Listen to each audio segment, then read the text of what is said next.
Welcome back, my name's Mesh. So, as we all know, the UK currently is in lockdown because of the coronavirus. So, this does mean we are putting basically a pause on the videos. I'm not allowed to go to a workshop, I'm not allowed to do anything on it. So hopefully in the next couple of weeks, obviously when lockdown gets lifted, we can get back to it. So there may not be a video for a couple of weeks. Also, I'm still waiting on a new camera. So there may not be a video for a couple of weeks. I've got all load of parts here, so we've got plenty to get doing when we get back. But obviously I can't go out in the lockdown because it's not essential travel and all that rubbish. But I hope you do enjoy the video. We're getting to the part now where the car is coming close to being started. So I hope you enjoy the video and enjoy. So, as you'll notice, about halfway through this one, the footage and the way it's filmed may change.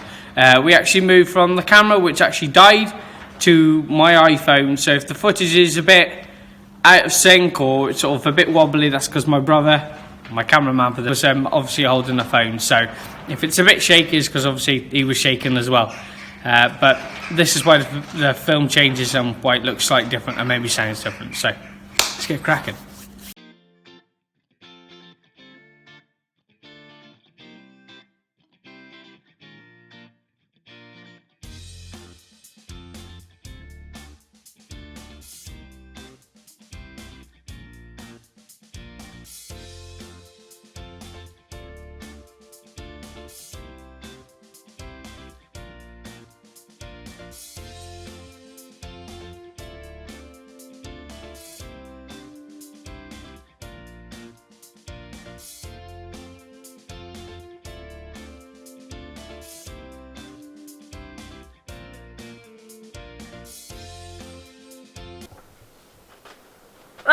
So what we've done is we've put the brackets on, the modified brackets. This one back here is still maybe a bit tight, but I know I need to move the firewall a bit, so we're just gonna basically knock it around with a hammer, but shape it a bit. The cable tied on. What we're gonna do now is I'm gonna leave you here so you can see this, and I'm gonna jump in the car and see if we have all the gears. So let's give it a go. But we have gears. I can select them all apart from 6th. I don't know if just the fact that this cable is probably a bit tight. We are looking for shortened cables. If anyone knows anyone that can that makes short cables for, say, at Ibiza. 2009 this one? Yeah, 2009. 2009 1.4 say at Ibiza. Basically we're looking for, they're only slightly shorter, they're probably 30-40 mil shorter, that's what we need. But that works. I've got all the gears, so I'm very happy with that. So what we're going to do now, we're going to move over to the other side of the car and we're going to try and find a nice place for the alternator.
So then, as you can see, we've currently got this mounted on the top, so basically we can pivot it now. We're going to come off this plate down here, basically across and up. I've not actually got a long enough nut, so I think what we're going to do is bolt a piece of angle on, and then once we bolt with the angle on, we're actually going to put a knot on the other end, so basically we're winding it in and out on that with a really long bolt. We'll get it as close as we can and then we'll pull it. This might work, this might not do. It's perfect as it is. As you can see, it's nice and straight, it's in line with it now, so that's all good.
So, as you can see, I don't know if you can actually see it, but there's a nice mounting down there. So basically there's a thread in the middle, and basically, oh hello, as it pushes the thread through, it'll pull it this way because there's a nut on that end. So I'm quite happy with it. I actually like the position. It's not too close to the wheel. We can put a guard between that and the wheel. The wheels will be spaced out a bit, so we're quite good with that. I'm dead happy with that, and also the fact that we can now change gear. So, dead happy with what we've done today. We've managed to get the gears so they work. I've just got to buy the right ends from them. I found them on eBay, they're not too expensive. And we've also got the alternator mounted. It was a bit more awkward than I first thought, but we've got it nice and mounted now. But that's it for today. So, hit the like button, drop a comment, feel free to